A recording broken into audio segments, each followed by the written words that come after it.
We end our hour of coverage tonight where we began, in Chile, where 33 miners, trapped half a mile underground for 69 days, are awaiting rescue tonight. The vehicle for their rescue, a capsule that's about 6 feet 4 inches tall, only 22 inches wide.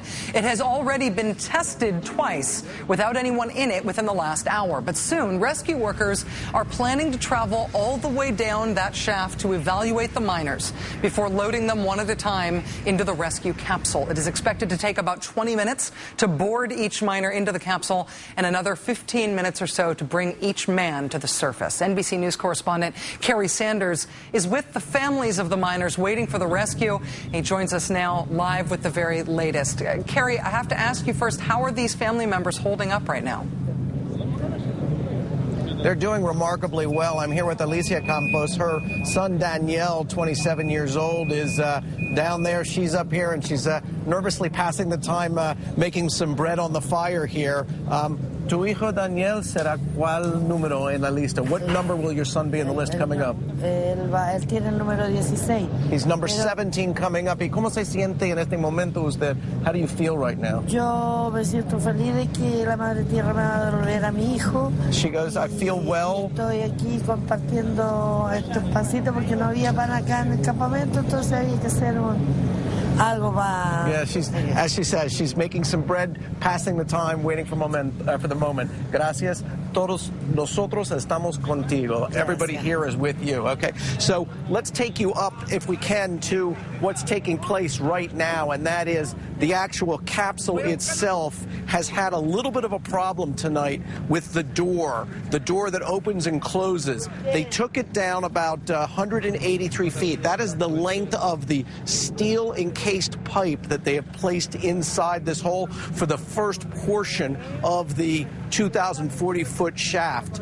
It went down, it came up without anybody in it, and then they had a little bit of problem with the door, so they're checking it yet one more time. It doesn't appear that the door is going to cause a delay to the point that they won't be able to begin the rescues tonight, but it certainly is something that has had their attention. The reason that they put that steel casing in that first 183 feet is because at the top of the shaft where the rocks are, it's slightly fractured.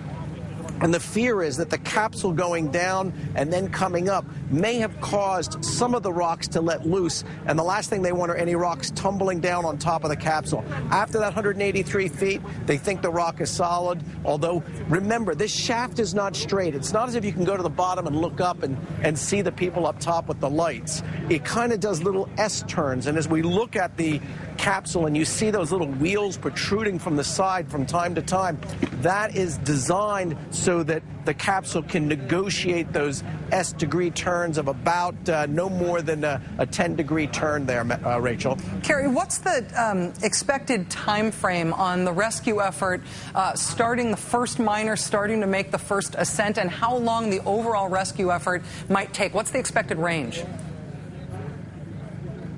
Well, the longest that they believe they can get this all done in is in 48 hours. It may be more like 35, maybe 42 hours. They're not really sure, and they won't really fully understand how rapidly they can do this until they actually execute the first 5 or 6, because they're going to move extremely cautiously on every one of them. But the first 5 or 6 will be the learning process, as it were. Once it gets down there and they actually get the first miner to get in, Florencio Avalos, he'll get in, and they believe it'll take about 15 minutes for him to ascend up the shaft and come out to the top. He was chosen to be the first one at 31 years old because they say he's in good health. He's an expert miner, so he is somebody who, in the event that there is a problem, will not only inform them of the problem, but may actually offer a solution to how to overcome the problem. I think it's interesting because he has a younger brother, 29-year-old Renan, who's also down in the mine, and he will be departing as his brother remains behind, and then, of course, eventually reuniting if everything goes as planned, as they all come to the surface. Kerry, in about the 30 seconds that we have left, let me just ask you if there is a plan B if this approach doesn't work. Do they know what else they might try? If there is a need for a plan B, it will take some time, and that is they have 2 other holes that they were digging, 2 other shafts, but those shafts were not completed, and they stopped drilling them out of fear that the vibrations could affect the shaft that they did complete. They have a high degree of confidence that this is going to work. But again, we're seeing slight delays here tonight, although I believe in the next hour or so, this may actually be the first successful of hopefully 33 rescues over the next 24, 48, 33. We'll see how many hours this really takes, Rachel. NBC's Carrie Sanders monitoring rescue operations of those 33 miners near Copiapo, Chile. Carrie, thanks so much. We will be covering this ongoing rescue attempt throughout the night. Please stay with MSNBC for the very latest.